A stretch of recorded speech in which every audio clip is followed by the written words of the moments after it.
Iya, betul. Yang bisa didesain ini robot dan mainan saja. Ya. Dia perlu istirahat, perlu bergembira, perlu permainan ya, sehingga memang. Assalamualaikum warahmatullahi wabarakatuh. Selamat datang lagi di Wonder Ramadan Season 2 bersama saya Aulia. Hari ini kita sudah kedatangan ibunda kita yang sangat luar biasa, seorang organisator dari pimpinan daerah Aisyah Temanggung. Kita sudah kedatangan Ibunda Eni.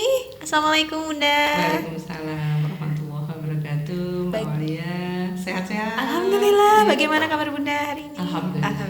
Sehat. Ya, sudah. Jadi berpuasa sudah akhir. Alhamdulillah diberikan kekuatan dan sehat. Ya. Alhamdulillah. Mungkin Bunda mau perkenalan dulu Bunda. Oh, ya. Saya sebenarnya sudah tidak begitu asing di sini karena saya lahir di Temanggung, sekolah di Temanggung, kemudian sampai saat ini juga saya di Temanggung dan ada berjodoh di Temanggung, di Kauman gitu, sama-sama di Kauman. Sampai saat ini saya juga di Kauman dan sekarang amanah yang akhir ini adalah Ketua Pimpinan Daerah Aisyah Kabupaten Temanggung. Yang ini menjadi satu hal yang memang mudah-mudahan ini ya menjadi bekal saya dan ibu-ibu semuanya, karena di dalam Aisyah itu tidak tergantung pada satu ya, kita itu tim bersembilan, Satu tim kolaborasi gitu, sehingga insya Allah kita berdakwah amar ma'ruf nahi munkar diberi kemudahan. Amin. Insya Allah. Iya. Tadi kita sempat ngobrol-ngobrol sedikit sebelum mulai. Background Bunda pendidikan itu kan dari manajemen ya Bunda. Iya. Dan ini cocok sekali topik yang hari ini kita mau bincangkan, yaitu terkait sama manajemen waktu, time management. Ini jujur saya juga sebenarnya time managementnya juga nggak bagus-bagus banget. Sama-sama belajar. Sama-sama belajar. Jadi mungkin hari ini saya bisa belajar banyak dari Bunda. Iya. Jadi manajemen waktu itu apa sih Bunda? Memanage itu sebenarnya sebuah seni ya. Iya. Seni, sehingga tidak semua orang itu sama. Setiap orang pasti beda-beda. Berbeda-beda ya. Jadi memanage waktu itu mengelola waktu yang kita punya ya. Kalau di dalam Allah Subhanahu wa taala sudah berfirman ya, yang jelas kita sangat tahu, saya bacakan ini di dalam surat Al-Asr 1 sampai 3 ya. A'udzubillahi minasyaitonirrajim. Wal 'asri innal insana lafi khusrin illa alladziina amanu wa 'amilus sholihati wa tawashaw bil haqq wa tawashaw bis sabr.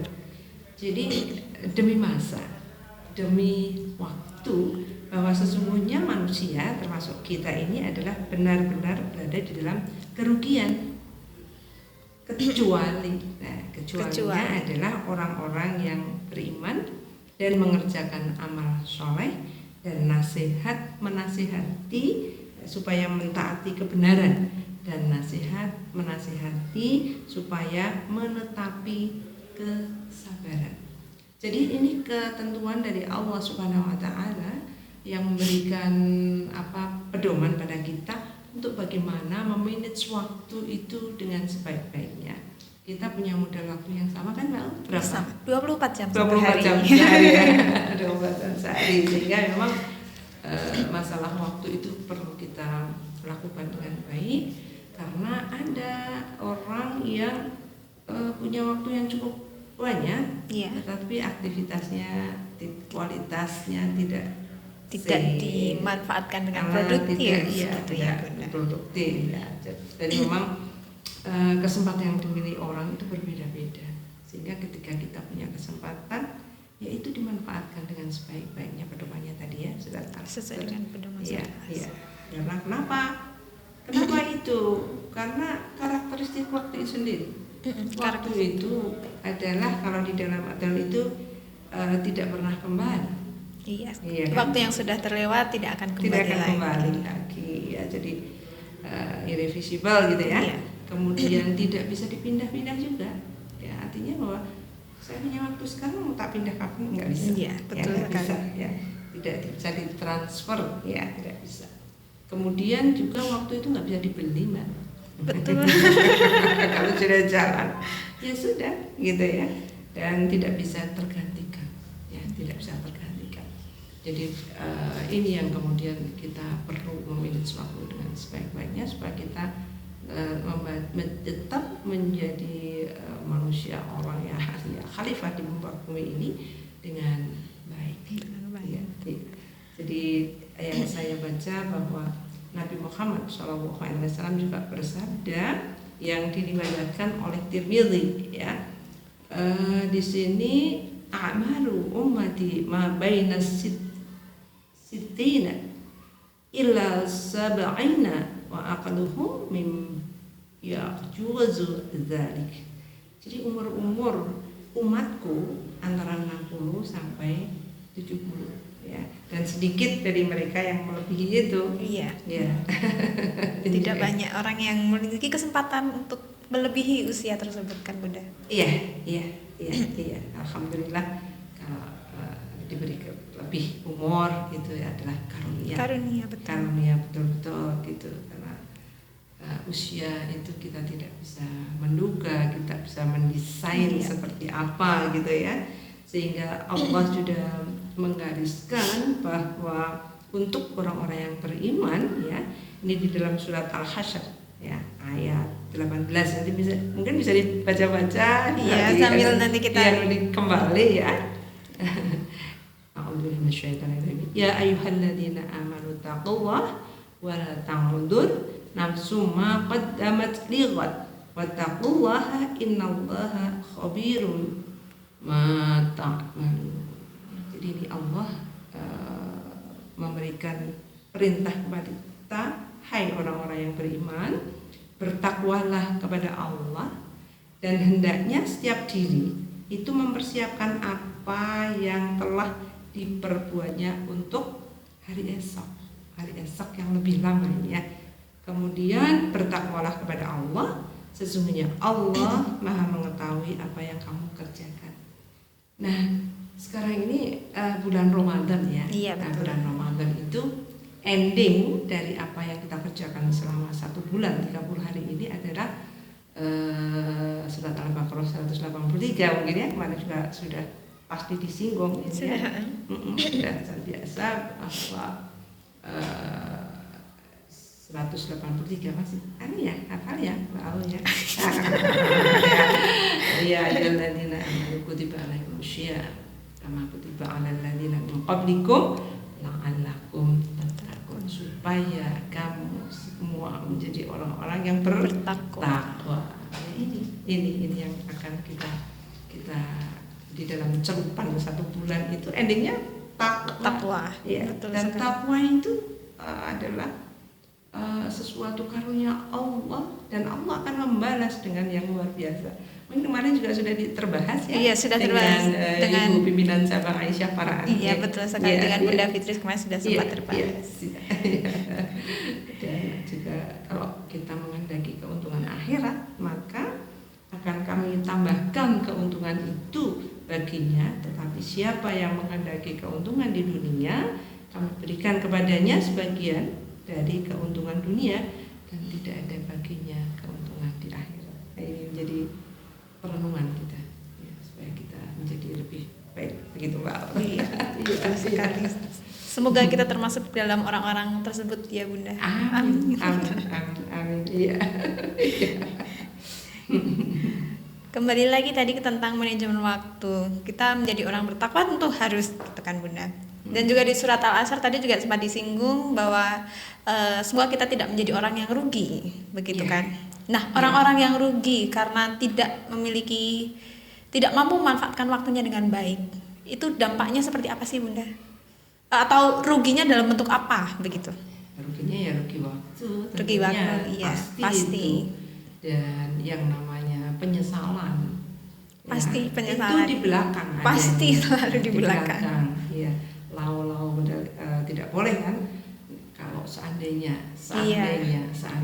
itu menjadi sesuatu yang perlu kita lakukan untuk tidak jadi kemudian seandainya gitu ya. Jadi setiap mulai dari awal proses sampai akhir ini harus didesain dengan baik. Kalau tidak nanti penyesalan adanya. Ya.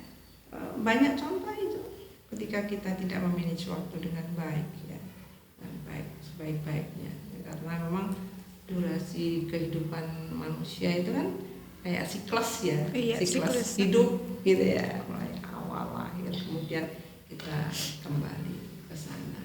Jangan sampai kita itu menyesal. Di kemudian ya, di kemudian hari, karena penyesalan pasti selalu datang di akhir. Iya, tidak ada penyesalan di depan. Iya, kalau penyesalan di depan kita udah diwanti-wanti gitu kan Bunda.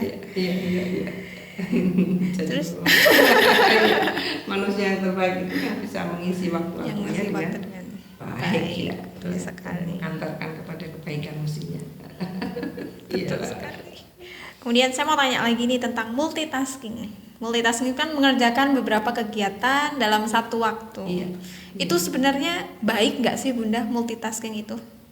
Karena kalau saya baca-baca nih, saya selalu baca-baca katanya multitasking itu nggak baik untuk kesehatan otak, karena jadinya nggak fokus dalam satu hal kan. Iya.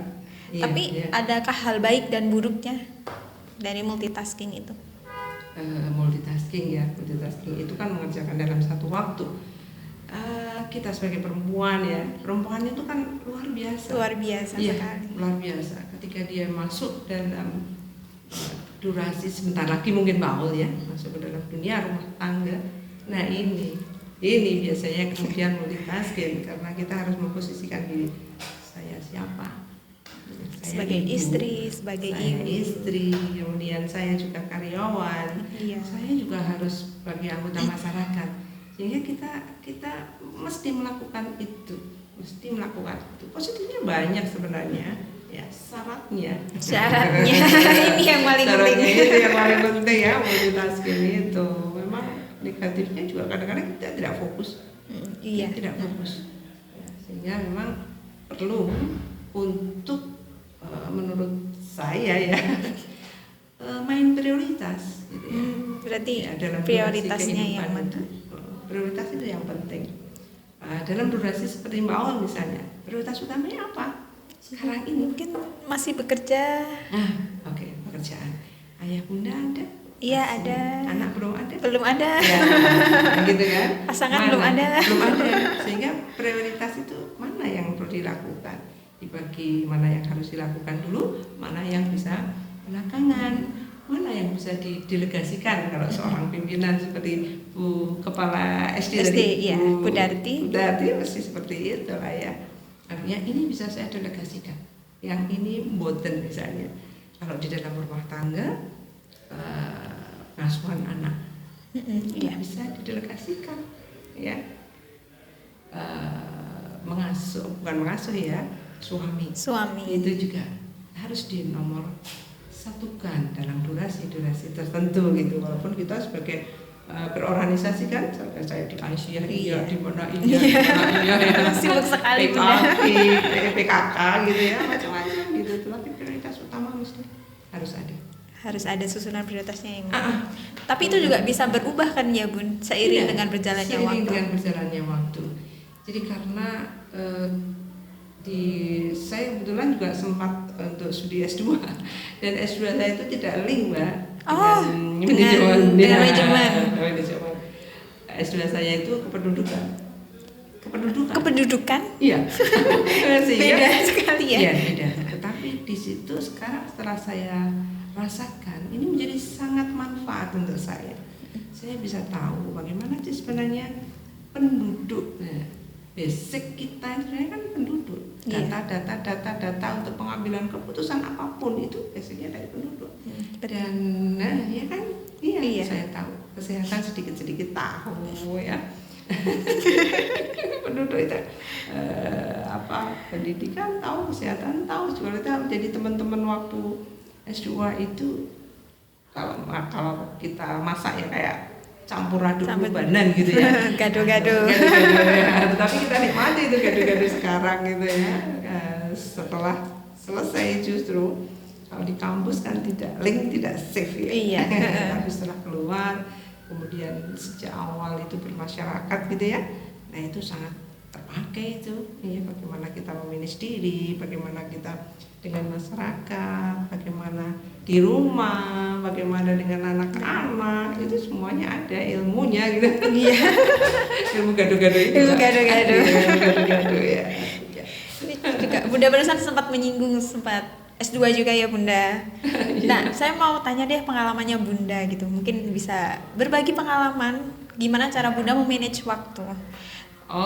Untuk keluarga, untuk organisasi juga, untuk pekerjaan, mungkin juga untuk pendidikan dan juga untuk masyarakat. Tadi sempat ikut PKK dan segala macam itu. Iya, ya itu dalam durasi dari kehidupan kita ya, siklus kehidupan itu. Pertama tadi kan main prioritas ya. Tapi pengalaman yang dulu saya lakukan bisa studi S2 itu juga bukan karena saya, bukan karena kemampuan saya, tetapi dukungan dari lingkungan, dari suami, dari anak-anak, dari anak-anak, dari orang tua saya gitu. Dan kemudian saya sangat lama di situ. Kuliahnya itu lama Mbak. Kalau orang akademis gimana ini lama banget. Biasanya kan gitu kalau ya. S2 2 tahun, iya, 3 tahun lebih dari gitu. itu. Karena memang prioritas saya saat itu adalah keluarga. Saya tidak bisa kos di Jogja. Iya. Saya berlanjuria itu, sehingga ya sudah bismillah, karena ini menjadi tugas. Anak-anak saya waktu itu masih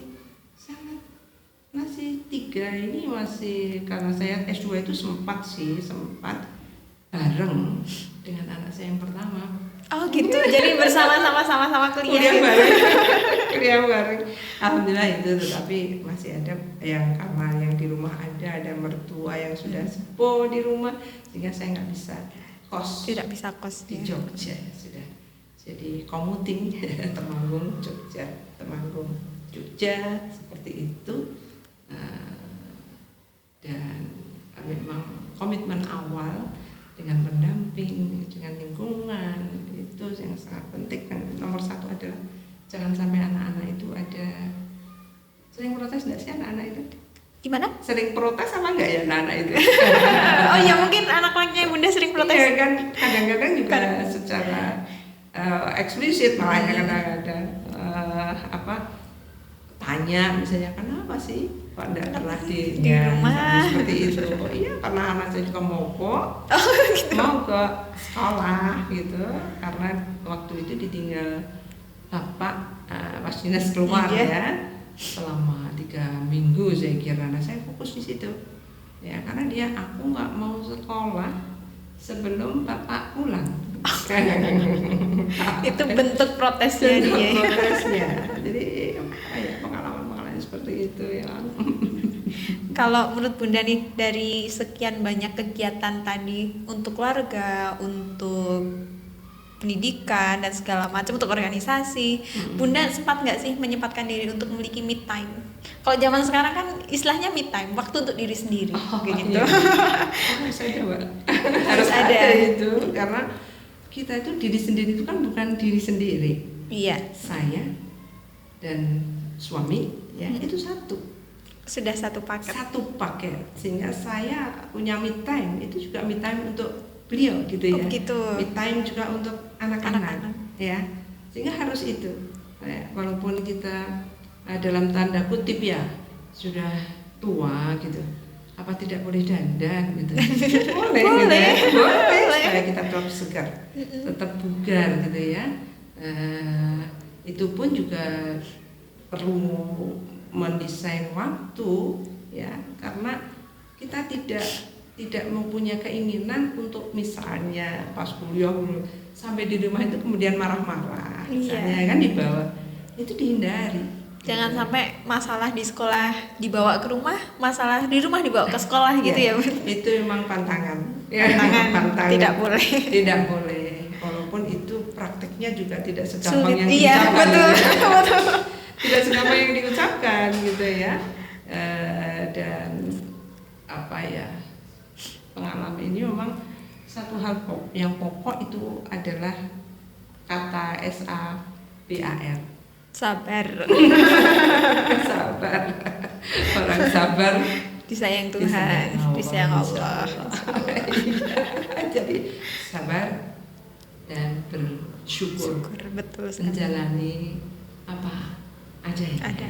ya, sesuai dengan durasi dan proses-proses dalam kehidupan kita itu tidak sama soalnya, nggak bisa kacamata ini disamakan dengan orang lain gitu ya. Kita pasti punya pandangan sendiri-sendiri terhadap iya. semua hal. Iya, dalam semua ya, dalam semua hal. Mungkin terakhir Bunda. Ini kelas 6 sebentar lagi kan akan ujian. Iya. Sebentar lagi mau ujian. Mungkin Bunda bisa kasih tips bagaimana supaya anak-anak ini bisa memanage waktunya dengan baik. Oh, ya. Supaya bisa belajar tapi tetap enjoy sama kehidupannya lah gitu, enggak yang sepanjang belajar terus gitu. Okay. Saya tadi waktu masuk sekolah ini, Iya. masuk gitu, alhamdulillah ya, anak-anak masih bisa bermain, Iya, happy kemudian sekali. happy, aman, ya, ceria. Nah ini kan sudah sesuatu yang ini manajemen dari manajer SC ini yang sudah bagus dengan kolaborasi guru tentunya dan semua dengan di lingkungan ya. Itu pertama mungkin ya. Sudah praktek. Terus tentunya juga anak-anak ini sudah diberi materi mengenai bagaimana membagi waktu dengan baik. Ya, dibagi waktu. Apalagi ini bulan Ramadan gitu ya. Ya, jadi itu. Kemudian apa ya? Mereka juga diajari untuk mengatakan tidak, gitu. Tidak semua Inji, iya Bu, iya. Iya betul. Iya kan? Dia diajarin juga dengan mampu mengatakan tidak Bu, sebaiknya begini Bu, gitu. Ya. Penolakan itu tidak apa-apa ya Bu? Penolakan itu tidak apa-apa. Kita harus apa ya? Menampung itu juga gitu ya. Diajarin mengatakan tidak. Misalnya kalau yang sudah dewasa seperti kita itu, tiba-tiba pas ada acara gitu kemudian diajak, "Yuk ke mall." Matur nuwun boten gitu ya. Walaupun kadang-kadang kan ya, tidak dulu itu berani mengatakan tidak. Ya. Kemudian mungkin anak-anak juga diajari untuk men-set waktu. Ya, kapan dia harus bermain, kapan dia harus menghafal Al-Qur'an, kapan dia seperti itu saya kira. Nah, kemudian juga time tadi kalau waktu untuk diri kan ini termasuk istirahat. Perlu istirahat anak-anak sehingga anak-anak itu kan bukan robot. Iya betul. Yang bisa didesain ini robot dan mainan saja. Kan? Dia perlu istirahat, perlu bergembira, perlu permainan ya sehingga memang saya ini termasuk yang tidak begitu setuju apa tidak setuju gitu ya. Ranking gitu. Oh iya. Ya, saya tidak begitu safe gitu. Karena anak-anak itu sebenarnya punya kemampuan masing-masing. Betul. Iya. Tidak semua kemampuan itu di akademis. Iya, gitu kan? Iya. Dan durasinya beda-beda. Iya. Ya. Pengalamannya itu yang di SD bagus gitu kan. Ternyata nanti setelah SMP agak ada yang menurun. Nanti ada. Dan itu tergantung pada lingkungan. Dan ketika mohon maaf ya, biasanya kan guru kan memperhatikan yang pandai-pandai doang gitu. Ini juga bagiannya semualah diperhatikan karena mungkin anak-anak yang dalam tanda kutip tadi secara akademis tidak begitu bagus, ini ada potensi yang bisa dikembangkan gitu. Betul sekali. Bisa dikembangkan. Jadi itu termasuk minta dukungan dari luar gitu ya. Minta dukungan bukan dari luar ya, dukungan untuk anak-anak itu kan siapa toh? Yang dekat sama keluarga. Ya, tiga dimensi pendidikan untuk mereka. Masyarakat, keluarga, sekolah. Ya, komunikasinya juga harus terus. Kalau dulu ada buku Wirawiri, Mbak. Oh gitu. Buku Wirawiri itu buku catatan antara orang tua dengan guru gitu. Guru ini di sekolah sekarang bagus kok kayaknya. Saya lihat di dalam manual-manualnya untuk monitor itu bagus. Karena ketika kita sudah punya cita-cita, ternyata di dalam keluarganya itu tidak sama. Ini jadi anaknya juga. Iya. Jadi komunikasi dengan orang tua itu mesti. Hari ini ada pertemuan orang tua ya? Iya, tadi ya beberapa orang tua yang berprestasi, alhamdulillah gitu ya. Selamat juga SD maupun para berprestasi. Kemudian tadi yang disinggung belajar untuk multitasking itu diajarin sejak awal. Adi, nanti pekerjaanmu satu hari apa ini, gitu ya? 1, 2, 3. Mana yang penting, Dek? Oh ya, dilakukan. Nanti setelah ini ya, Dek. Setelah ini ya, Dek. Ya. Itu kan ibu. Kemudian guru, ya, dan lingkungan seperti itu, gitu ya. Berarti mungkin untuk anak-anak kita bisa bantu kayak ini ya, Bu, bikin daily schedule. Kegiatan harian gitu loh. Pagi ini, habis ini. Habis ini. Dan juga itu tadi komunikasi dengan orang tua itu, dan anak-anak tadi ya tidak bisa kaku. Iya. Anak-anak punya kemauan sendiri, dan sama ketika mereka mesti mau memilih kan. Idealisme dari orang tua biasanya dia harus ranking, harus gini, besok harus masuk di fakultas kedokteran, jadi tukang insinyur gitu ya. Tapi katanya anak ini sukanya misalnya seni, iya, menggambar dan sebagainya. Yang itu memberikan sebenarnya di dalam besok gitu, dia bisa menggunakan otak yang seimbang antara kiri dan kanan. Betul. Jadi makanya seorang ibu, kenapa kita sebagai perempuan itu harus sekolah? Ya, sekolah itu tidak untuk kemudian jadi profesional, iya, betul. Tapi sekolah itu juga sekolah untuk mendidik anak-anak. Karena harapan masa depan itu tidak pada mereka, bukan pada kita. Iya, ya. Betul. Kalau kita kan sudah selesai lah ya, gitu. Selesai kita itu. Ya.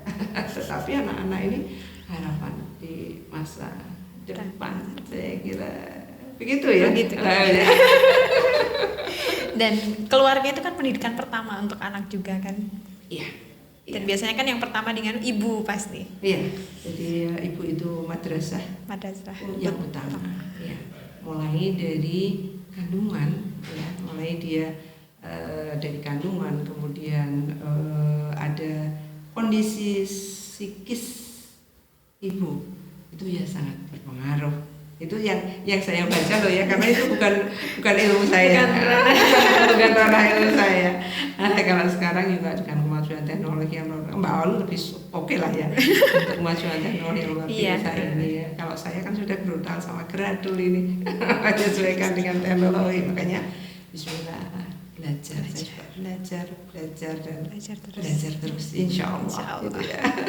Mungkin ada lagi Bunda yang mau disampaikan terakhir? Iya.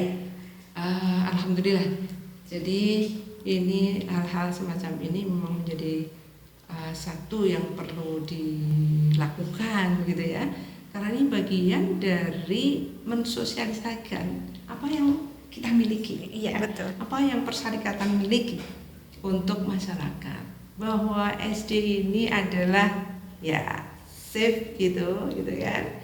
Seperti ini, dan dari sisi Aisyah, ibu-ibu sampai di cabang, sampai di ranting, sampai di sana itu harus tahu gitu, supaya, dan sekarang memang dari sini kan sudah inden ya. Iya, kalau mau masuk sudah. itu sudah tersosialisasi, alhamdulillah gitu ya. Alhamdulillah, ya tinggal kita bagaimana menjaga kontinuitas dari apa yang kita miliki itu yang paling perlu, saya kira seperti itu ya. Jadi jangan sampai ini kemudian stagnan, kemudian terus dan terus. Bismillahirrahmanirrahim. Dan yang terakhir, mudah-mudahan ini sudah 10 hari terakhir ya.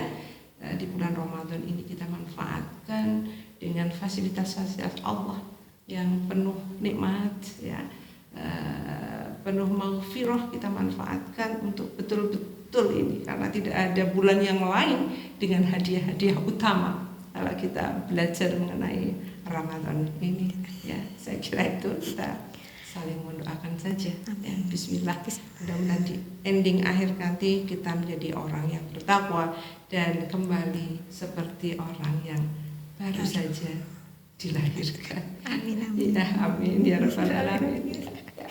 Terima kasih Bunda. Hari ini saya mendapat banyak sekali ilmu dari Bunda. Ya, sama-sama. Bisa belajar dan juga mungkin semoga teman-teman juga setelah menonton video ini bisa banyak manfaat lah yang bisa diperoleh Ya, dari insyaallah. Bunda. Terima kasih Bunda atas kedatangannya. Ya, sama-sama. Terima kasih. Saya akhiri perjumpaan kali ini. Assalamualaikum warahmatullahi wabarakatuh. Waalaikumsalam warahmatullahi wabarakatuh.